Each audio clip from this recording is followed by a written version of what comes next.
Hello students, welcome back to physics class. Students, आज हम यहाँ पे जो हमारा बीएससी फर्स्ट ईयर का सेमेस्टर लिख देती हूँ मैं, सेकेंड सेम है, ठीक है। इसका हम पेपर 1 कर रहे थे, ठीक है, जिसका अभी एक ही लेक्चर हुआ है हमारा, जिसके अंदर मैंने आपको जो आपकी paper 1 properties of matter, kinetic theory of gases and special theory of relativistic आपकी बुक है, ठीक है। तो उसके अंदर फर्स्ट यूनिट हमारी इलास्टिसिटी की है, जिसके अंदर कल के लेक्चर के अंदर मैंने उसका सिलेबस और साथ में आपकी इलास्टिसिटी क्या होती है उसके बारे में डिस्कस किया था, है ना। और इम्पॉर्टेंट जो डेफिनेशंस आपकी बनती हैं इसके अंदर, उन डेफिनेशंस को हमने क्या किया था, वहाँ पे डिस्कस किया था, राइट। तो आज के लेक्चर के अंदर हम क्या करने वाले हैं वो देखते हैं, ठीक है। तो आज के लेक्चर के अंदर स्टूडेंट्स हम करेंगे स्ट्रेन क्या होता है, ठीक है, and types of strain in a very easy manner, ठीक है। हम कोई ज़्यादा बढ़ा चढ़ा के नहीं, जस्ट जो समझ रहे हैं वही लिखते जाएंगे, ठीक है। जो हमने समझा है हम वही लिखेंगे इसके अंदर, और इससे ज़्यादा कुछ भी नहीं लिखेंगे, क्योंकि एग्ज़ाम में जो स्ट्रेन वगैरह इनसे रिलेटेड जो डेफिनेशंस आएंगे बेटा, वो सिर्फ 2 मार्क्स की आएंगी। तो आप इसका फॉर्मूला और फिगर तक भी बताओगे ना, तो भी आपको वो 2 नंबर मिल जाएंगे, ठीक है। तो इससे ज़्यादा इसके चक्करों में मत पड़ना कि बहुत सारा हमें डिटेल के अंदर लिखना पड़ेगा। जहाँ डिटेल लिखनी होगी मैं आप पे लिखवा दूँगी, ठीक है। तो देखो, अब आपको क्या करना है, स्ट्रेन के बारे में समझना है। बेटा आपने कल एक चीज़ देखी थी, मैंने ये कहा था कि जो हम कोई भी एक सरफेस है उसके ऊपर ये बॉडी रखी हुई है, ठीक है। इस बॉडी के ऊपर मैं क्या कर रही हूँ, फोर्स लगा रही थी, ठीक है। तो फोर्स लगा रही थी तो मैंने ये देखा कि इस बॉडी की जो शेप है, ये साइज़ जो भी है, ये डिफॉर्म हो रहा है, ठीक है। तो कितना उसके अंदर चेंज आया, कितना ये प्रेस हो गया, ठीक है, किसके रिलेटिव में, इसके ओरिजिनल शेप के कॉरस्पॉन्डिंग, ठीक है। सपोज मैंने इसके दोनों तरफ फोर्स लगाया और ये कितनी हो गई, बॉडी इतनी हो गई, ठीक है। तो ये जो चेंज आया है इस पूरी बॉडी के कॉरस्पॉन्डिंग, वो हमारा क्या कहलाएगा, उसके अंदर स्ट्रेन, कि उसकी कॉन्फ़िगरेशन में अब कितना चेंज आ गया पहले जो उसकी ओरिजिनल कॉन्फ़िगरेशन थी उससे, ठीक है। उस चीज़ को हम क्या बोलते हैं बेटा, स्ट्रेन बोलते हैं, ठीक है। तो आप इसकी डेफिनेशन क्या बोल रहे हो कि चेंज आपकी कॉन्फ़िगरेशन में, या मान लो कोई लेंथ है तो लेंथ में चेंज बता रहे हो आप। कोई भी वेट लटकाया है आपने, जैसे सपोज ये पेन है, यहाँ पे मैंने क्या करा, वेट आपने थोड़ा हैंग कर दिया, ठीक है। तो ये इलास्टिक है सपोज, तो ये आपका थोड़ा सा इतना इंक्रीज कर जाएगा वेट की वजह से, ठीक है। तो इंक्रीज भी किस में हुई है, लेंथ में हुई है, यानी कि मीटर में अपॉन में ओरिजिनल लेंथ जो होगी इसकी वो भी मीटर में होगी। तो मीटर से मीटर कट गया बेटा, क्या आया, यूनिट आई, 1 आया, ठीक है। तो इसका मतलब क्या हुआ, अगर मैं स्ट्रेन की यूनिट लेके चलूँ तो यूनिट मेरी कितनी हो जाएगी, 1 हो जाएगी, क्योंकि वो यूनिट लेस है, ठीक है। यूनिट लेस है ये, इसके अंदर कोई यूनिट नहीं होगी, क्योंकि आप जिसके अंदर बता रहे हो उसी से ही उसको दूसरी बार भी कंपेयर कर रहे हो, ठीक है। तो उसकी यूनिट कुछ भी नहीं होगी। तो बेटा इसकी डेफिनेशन लिखेंगे और इसकी यूनिट लिखेंगे, ठीक है। उसके बाद ही हम क्या करेंगे, इसके टाइप्स के ऊपर चलेंगे, ठीक है। तो लिखिए, स्ट्रेन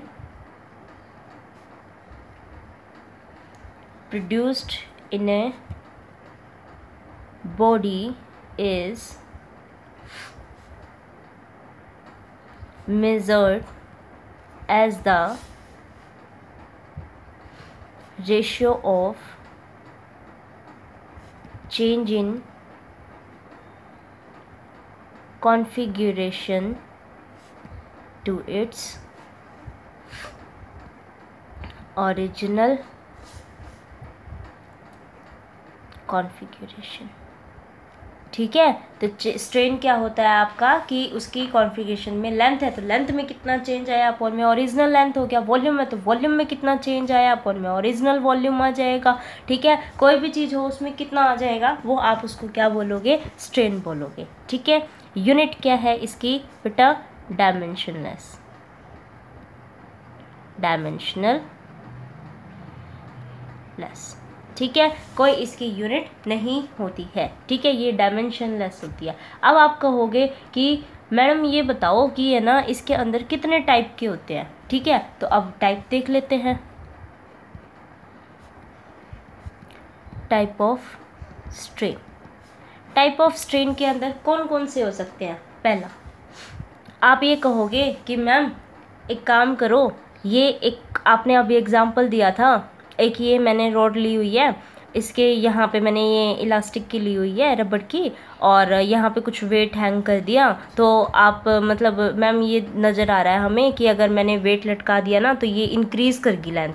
तो कितनी इंक्रीज़ करगी मैडम? इतनी इंक्रीज़ कर गई है इसके अंदर। तो मैंने क्या करा, इसके लेंथ के अंदर इतने जो इंक्रीज़ हुआ है ना वो अपॉन में इसकी ओरिजिनल लेंथ लिख दी। ठीक है, तो बेटा ये कौन सा हो गया? इसको बोलते हैं लॉन्गिट्यूडिनल स्ट्रेन। ठीक है, तो यानी कि लॉन्गिट्यूडिनल स्ट्रेन क्या होता है कि कोई भी वायर आप या कोई भी रोड लेके चल रहे हो, उसकी लेंथ के अंदर चेंज आना टू द इसके ओरिजिनल लेंथ के। अगर ये रेशियो बता देते हो तो वो क्या हो जाएगा आपका लॉन्गिट्यूडिनल स्ट्रेन। ठीक है, तो फर्स्ट के बारे में लिखो। फर्स्ट है आपका लॉन्गिट्यूडिनल स्ट्रेन। तो क्या होगा longitudinal strain? For a solid body in the form of wire और rod, कोई भी चीज़ ले सकते हैं इसके अंदर, the longitudinal strain is defined as the ratio of change in length to the original length of body। तो मैम हमने ये एग्जाम्पल दिया था कि ये हमारा कोई सरफेस है, उससे हमने ये कुछ लटका रखा था जिसकी लेंथ L है, और मैंने ना इसके साथ ये वेट हैंग कर रखा था, तो वेट की वजह से ये इतनी तो L थी और ये स्मॉल l और आ गई। तो मैम ये जो इंक्रीज़ है ना वो L इंक्रीज़ कर गई है, और ओरिजिनल जो थी वो मेरी L थी। ठीक है, तो जो फॉर्मूला बना हमारा, तो लॉन्गिट्यूडिनल स्ट्रेन, मैम तो हम लॉन्गिट्यूडिनल स्ट्रेन को क्या लिख देंगे? क्या लिख देंगे बेटा बताओ? Increase in length. कितनी इंक्रीज कर गई? L अपॉन में L इंक्रीज कर गई अपॉन में ओरिजिनल लेंथ L। ठीक है, तो L ये इतनी इसकी ओरिजिनल लेंथ इंक्रीज कर गई है। ठीक है, इतना समझ में आ गया है सभी को कि लॉन्गिट्यूडिनल स्ट्रेन क्या होता है। ठीक है, अब देखो सेकंड के अंदर कौन सा कहोगे? आप ये कहोगे कि मैम आपने जो ये एग्जांपल दिया है ना कि भाई इसके यहाँ पे भी फोर्स लगा दिए, यहाँ पे भी, मैम ऊपर नीचे और लगा दो, तो ये क्या हो गया? इसका वॉल्यूम में चेंज आ गया है ना। मैम हमें ये दिख रहा है कि ये वॉल्यूम में चेंज आ रहा है, तो मैम क्या हम ये नहीं कह सकते कि ये वॉल्यूम में चेंज आ रहा है? तो वॉल्यूमेट्रिक स्ट्रेन भी तो हो सकता है कि कितना वॉल्यूम में चेंज आया अपॉन में ओरिजिनल वॉल्यूम लिख दे। जैसे आपने स्ट्रेन की डेफिनेशन बताई कि उसकी कॉन्फ़िगरेशन में कितना चेंज आया और अपॉन में उसका ओरिजिनल कॉन्फ़िगरेशन लिख रहे हो, तो इस तरीके से तो वॉल्यूम में भी बन रहा है। तो वॉल्यूम में भी बन रहा, हाँ बन रहा है बेटा, क्यों नहीं बन रहा? तो इसका मतलब आपका नेक्स्ट क्या हो जाएगा? Volumetric strain. वॉल्यूमेट्रिक स्ट्रेन, तो वॉल्यूमेट्रिक स्ट्रेन के अंदर क्या फिगर बनेगा बेटा? इसका बनेगा कि हमने ये एक बॉडी ली हुई थी और इसको डिफॉर्म कर दिया। डिफॉर्म करने के बाद यहाँ पे हमने क्या लगाया? प्रेशर लगा दिया। तो प्रेशर लगाने के बाद हमारे पास क्या हो जाएगा, या फिर फोर्स लगा दिया इसके ऊपर, तो हमारी बॉडी डिफॉर्म कर गई है। ठीक है, तो आप इसको क्या लिखोगे कि volumetric strain is the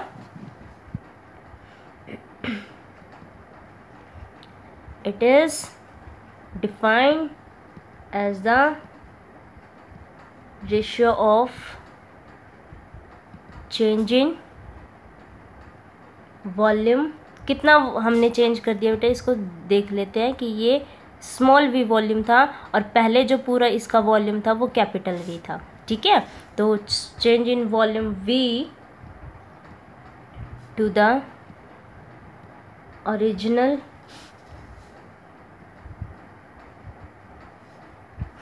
volume capital V। ठीक है, तो कैसे लिखेंगे? तो आप लिख सकते हो volumetric strain is equal to change in volume small v upon में change नहीं original volume capital V।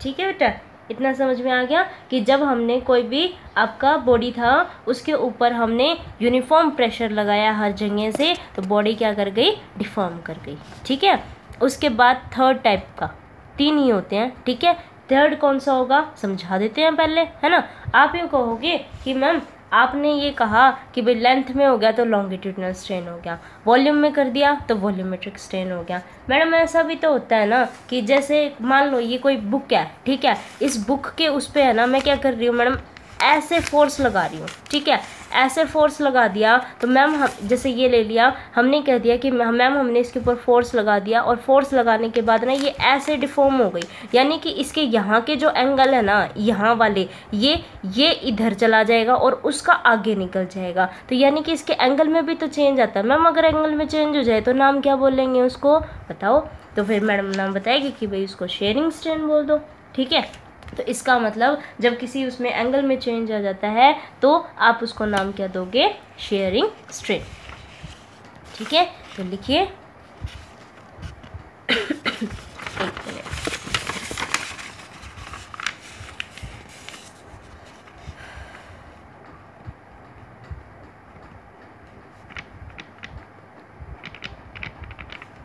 Sharing strain के बारे में लिखो कि जब कोई भी हमारा स्ट्रेन इसके अंदर लगता है तो उसकी शेप के अंदर चेंज आ जाए किसी भी एंगल वगैरह की वजह से। ठीक है, तो आप उसको बोलोगे ये, तो लिखिए when the strain produced in a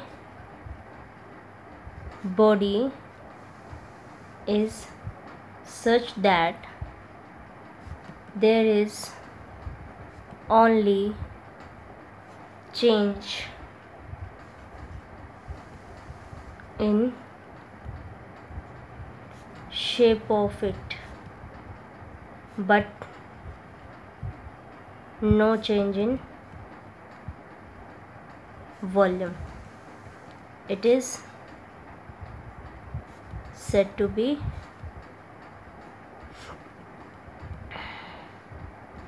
sharing strain.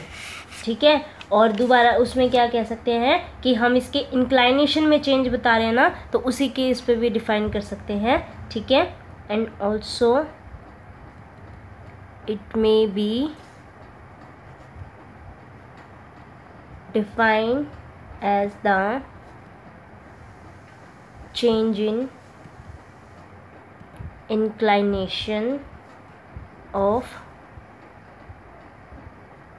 coordinate axis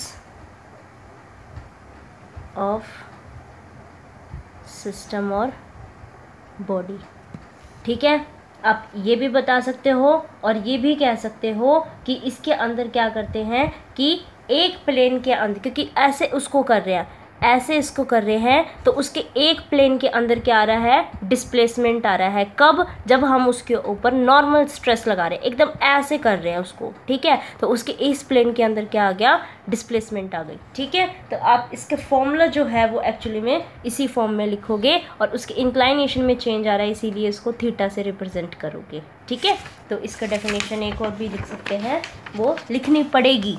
ठीक है, वो लिखनी पड़ेगी कि जो आपका थीटा है इसी को ही स्ट्रेन बोलेंगे, तो ये क्या हो जाएगा आपका relative displacement of two planes of body upon में normal separation of two planes. ठीक है, अब बता कैसे रहे हो मैम, एक बार फिगर भी बता दीजिए। आपने बोला मुझसे, मैंने बना के दिखा दिया। क्या बना के दिखा दिया कि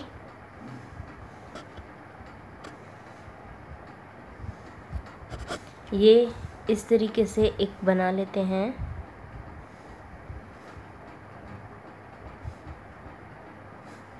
ये एक बॉडी ले ली, ठीक है। और इस बॉडी के अंदर मैंने क्या किया, इस साइड फोर्स लगा दिया बेटा, ठीक है। इस साइड फोर्स लगा दिया तो ये जो बना हुआ था ना, ये इधर खिसक जाएगा और वो इधर खिसक जाएगा। तो इसका मतलब क्या हुआ कि ये इस तरीके से बन जाएगा कुछ, ये ऐसे, ठीक है। और ये यहाँ पे ये प्लेन ऐसे हो जाएगा, यहाँ खिसक जाएगा, ठीक है। और ये वाला प्लेन फिर इधर खिसकेगा, ये अगर इधर खिसकेगा तो ये कैसे बनेगा आपका,